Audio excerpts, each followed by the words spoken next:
bu hamısı casusluq fəaliyyətinin nəticəsidir. Mən sizə deyim, bu dəqiq raketlər falan deyil. Daxildən, o deyir, düşmən daxildəndir. Daxildən casusluq olmasa, nə Xamneyinin yeri bilinərdi, nə digərlərinin yeri bilinərdi. Yəni, bunu da, casusluğun da səbəbləri var da, pul ya və yaxud nəsə. Demək ki, daxildə artıq İran oturub düşünməlidir, qardaş, niyə mənim daxilimdə bu qədər xain var, niyə bu qədər casusluq var, niyə mən, hətta dini liderin, Zaur bəy, bir sual verim.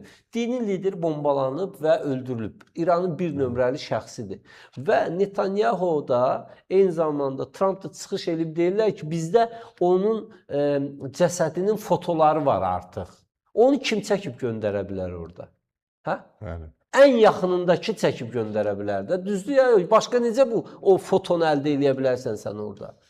Ermənistanın xisləti budur, baxın. Bəli. Yəni, o ən ağır günlərdə İrandan ora keçən yük maşınları xatırlayırsınız, ərzaqlar, filənlər, beşməkanlar, sonra da Zəngəzur məsələsində konsulluq tez tələsik konsulluq açdılar. Zəngəzur İran üçün qırmızı xətti, sərhədlərimiz toxunulmaz dedilər. Görürsünüz, Trumpın qorxusundan quru baş sağlığı belə verə bilmir.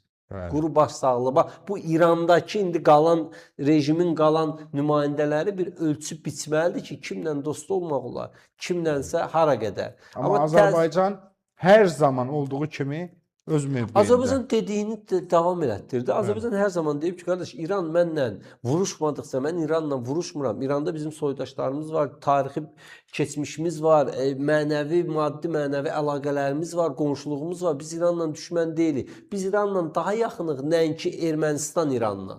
Amma onlar niyəsə bizə inanmıyor. Bir tərəfdən deyəcək, hə, biz İranın tərəfində olmalıyıq. Məsəl üçün, soydaşlarımız var, din qardaşlığımız var, tarixi birliyimiz var. Amma onu da deyəndə kimsə bizim gəlib qarşımıza argument qoysa ki, qardaş, həmin o sistem bizim Qubadlıya gedən əskərlərimizin qarşısını 2 saat kəsdilər deyə biz əlavə orada filan qədər şəhid verdik. Orada şəhid olan valideyn bunu deyəndə biz nə deyəcək? Eyni ilə də İsrailə, məsələn, birbaşa İsrailə də mən bir müsəlman kimi dəstək verə bilmərəm. Niyə? Çünki mən düşünürəm ki, qardaş, mən İsrailə dəstək verməklə Qəzzadakı o minlərlə insanın belə deyək, qətlə yetirilməsinə dəstək vermiş olur. Və yaxud da Amerika qardaş, məndən minlərlə kilometr uzaqdadır və Amerika müttəfiqlərinin necə ortada qoyub getdiyini də görmüşük də. Amerika üçün öz marağından müqəddəs işini.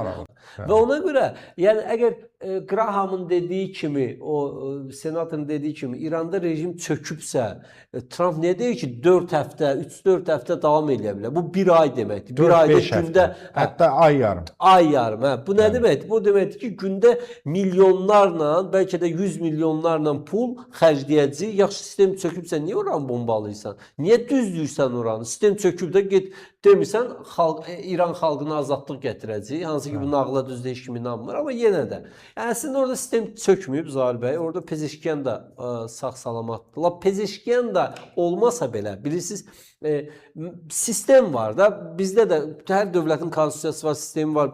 Prezident olmadıqda vitse-prezidentdir bizdə. Vitse-prezident olmadıqda keçir baş nazirə. Baş nazir olmadıqda parlament sədri. Parlament sədri olmadıqda artıq digər nazir. Ya, bu sistemdir. Sən bunu öldürəcəksən, o da yığışacaqlar 2-3 günə. Nə bilim, onların o dini şurası. Təzədən bir də olmayacaq Xamneyi, olacaq məsəl üçün Abdullahi, nə bilim, kim? Fərqi nədir? Eyni xətti yürüdəcəksən. Yəni, sən sistemi qıraqdan raketlə dəyişə bilməzsən. Sistemi sən içindən dəyişə bilərsən. Sistemi ancaq xalq dəyişə bilər.